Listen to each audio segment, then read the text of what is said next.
tag team title match, which is up next. The New Age Outlaws against Cactus Jack and Chainsaw Charlie in a dumpster rules match. 10 minutes long. It's chaotic. They brawl around the ring. They brawl up the aisle. They brawl to the backstage. And eventually Cactus and Chainsaw Charlie put the New Age Outlaws in a dumpster using a forklift and then close the lid to win, apparently, the tag team titles. Of course, that was undone the next night on Raw because they used non-regulation dustbin. Can you believe that?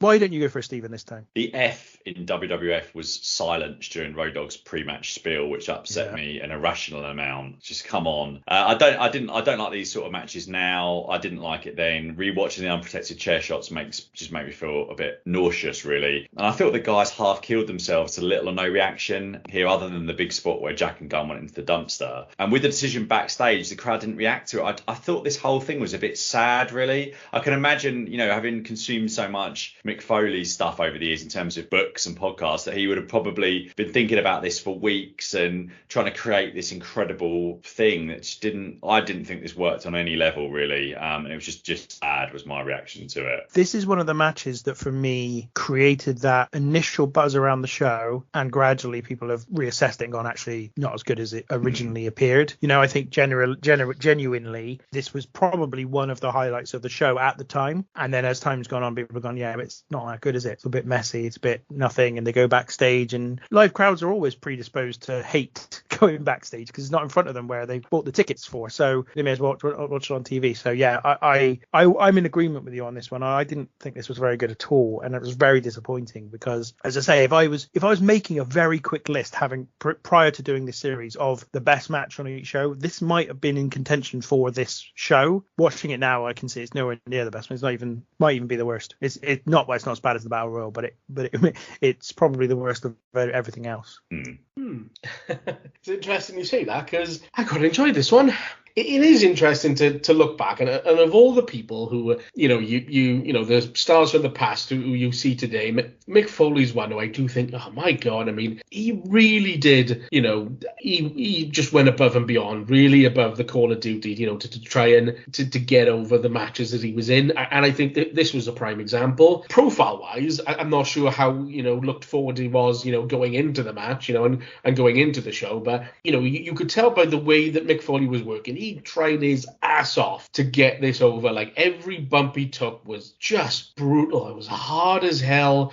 Some of the ones that he took into the dumpster just did make me cringe, but he really did just throw himself all over the place just to really try and get over the brutality of it. They did the spot, they backdropped them from the ring into the dumpster, which I just thought was crazy. Fair play to Terry Funk as well. I mean, God, he 50s or whatever at that point, older maybe, but for him to even be doing this type of stuff was absolutely mental at this point of his career. They all worked super hard. Like, it was really stiff. The chair shots, yeah, it's definitely harder to watch today, but I mean, I definitely put that in my notes. You don't see brawls like this anymore. This was very hard hitting. I quite enjoyed the backstage stuff. Again, probably a little bit nostalgic for me because, specifically around about sort of 2000, 2001, you'd see that a lot more, and you don't see that today. So, and, when I was younger, a lot of my friends loved that type of stuff. If they were going to say to me, go watch wrestling, go watch the hardcore stuff and the 24/7 type stuff. So for them, that'd be a tick in the box. The forklift thing I thought was kind of cool